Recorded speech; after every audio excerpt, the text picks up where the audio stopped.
Après ce parcours auréolé, comme je l'ai dit, de responsabilité, de très haute responsabilité et de succès à l'international, est-ce que vous vous dites « je suis à la disposition de mon pays » ? Je l'ai toujours été.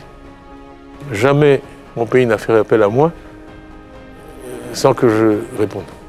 J'espère que la petite expérience que j'ai peut être utile en Côte d'Ivoire. Mais qu'est-ce qu'il fait? Il n'est pas en Côte d'Ivoire. Bon. Quand j'ai travaillé avec Tony Blair, Gordon Brown en 2004 dans la commission Blair, on est arrivé à Gleneagles, on a fait une remise de dette. Mais c'est la remise de dette dont la Côte d'Ivoire a bénéficié en 2010 qui a permis tout ce qu'on voit aujourd'hui. Bon, donc dans faut tout pas nécessairement opposer. Vous vous dites, tant que mon pays peut en profiter... Oui, même quand je n'y étais pas, j'ai fait des choses qui ont directement profité à la Côte d'Ivoire. Comment vous réagissez quand vous entendez certains vous reprocher de n'être pas venus pendant 24 ans, qui, de leur regard, vous avez abandonné votre pays? Non, mais c'est... Comment vous réagissez? Je suis juste pour Côte d'Ivoire. Bon, je vois quelque chose comme le Covid. J'ai été vraiment très honoré qu'on me demande de prendre cette responsabilité. Vous savez, le 18 décembre, je serai probablement à Kigali parce qu'on inaugure l'usine de production de vaccins mRNA de la première en Afrique. Vous vous rendez compte qu'on a transformé le monde. J'ai passé toute une année à mendier des vaccins. On avait toute une procédure. On demandait à un pays, on peut trouver 100 000 vaccins ici. C'est fini. Bon. L'Afrique va produire ce vaccin. Oui.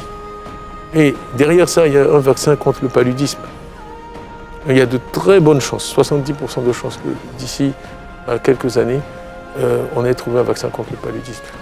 Vous savez, quand on est en vue, on doit prendre sur soi et accepter que toutes sortes de choses soient dites. Donc il y a toutes sortes de considérations faites sur mes rapports avec la France. Je suis arrivé à la DCGTX, il y avait 150 expatriés et 3850 employés ivoiriens. Les 150 expatriés faisaient 48% de la masse salariale, à 150 la moitié des salaires. Donc, en fait, j'ai licencié tous les 150. Et je leur ai proposé, la semaine de mon arrivée, un contrat ivoirien.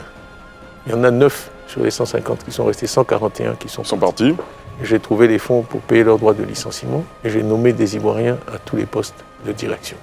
Et donc j'ai eu le chef de la mission de coopération française dans mon bureau qui m'a dit « Mais vous, monsieur Thiam, nous on veut savoir si vous êtes pro-français ou anti-français ».